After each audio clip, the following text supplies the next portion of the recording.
Foreign Affairs Minister Anita Anand has announced Canada is joining several other countries with millions of dollars of support for Ukraine, including purchasing a package of critical military capabilities.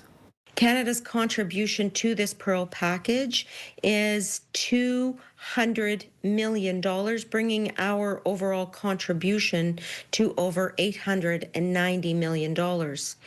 Second, I announced that Canada is committing $35 million in security support for Ukraine through the NATO Comprehensive Assistance Package Fund.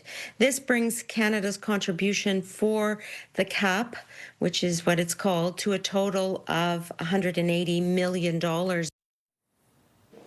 Now, the funding will allow NATO to provide Ukraine with medical supplies, communication tools and support measures to rebuild critical defense infrastructure.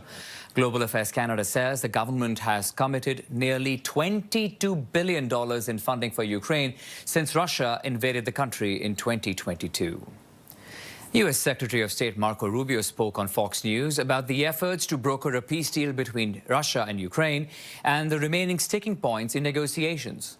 What they're literally fighting over now is about 30 to 50 kilometer space in the 20% of the Donetsk region that remains.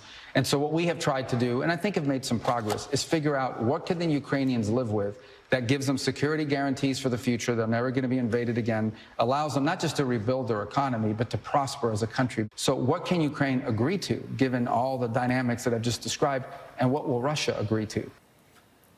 Russian officials said it's wrong to suggest Vladimir Putin rejected proposals at a meeting with U.S. negotiators in Moscow just a few days ago. Russian officials say the meeting was constructive, but an agreement on handing over Ukrainian territory has not been reached.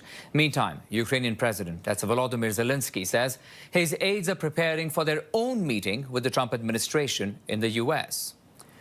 Let's now bring in retired Major General David Fraser, CTV Military Analyst and former commander of NATO forces in southern Afghanistan. Sir, good evening. Great to see you.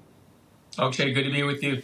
Does Canada's increased commitment, sir, meaningfully shift NATO's ability to sustain Ukraine over the long term, or do you think other gaps the alliances still need to address? Well, this is certainly a significant contribution to Ukraine at a time when it needs it the most. They are really on their heels based on what the Russians are doing tactically on the ground and politically. There's no end in sight in this war. So this contribution is important. And there's going to be a lot more asks, and the coalition, including NATO, are going to have to cough up a lot more money to keep Ukraine floating as a country. What should Canadians understand, sir, about why supporting Ukraine really matters to our own security in the long run?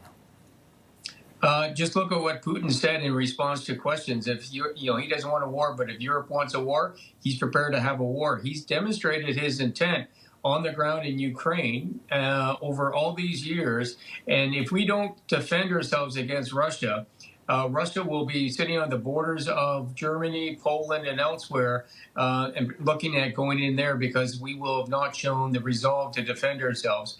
This does matter to the West, including Canada. Okay, let's talk about negotiations, sir, and your point of view of where we are. What's your read on the meetings taking place in the last 1 week with Ukrainian officials, with Putin, and now what Marco Rubio is saying on air? I think the United States are trying to say an awful lot of nice things that are better than they really are. Putin has not moved one iota from his perspective, and Zelensky is in an absolute lose-lose situation. He cannot give up terrain, notwithstanding that he's not going to get it back, that which is already been taken. But constitutionally, can he do it? And the United States is caught in between, in the middle of all this. I mean, the picture we're seeing right now says it all. You got two bookends squeezing, and the guy in the middle can't seem to resolve the war, notwithstanding he said he could. Pretty much it, as we're seeing on our screens right now, sir, like you said. But are we any closer, let me ask you this as a bigger picture, any closer to ending this war? And I ask you that because, sir, on one end, we have allies like Canada and others, giving more aid to support Ukraine. On the other hand, we have Putin also strengthening his relationships, his ties with his allies. For example, he visits India this week. Yeah, actually, you hit a big, the brick is a really important thing. What this war has shown is the traditional relationships that Russia had have now been augmented by, all these other countries, including India, which is now a strategic player.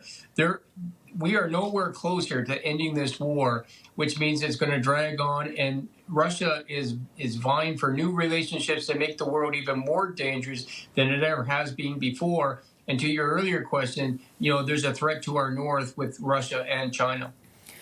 We'll have to leave it at that tonight then, sir. Retired Major General David Fraser, CTV Military Analyst. Always a pleasure. Thank you for joining us tonight. Akshay, thank you.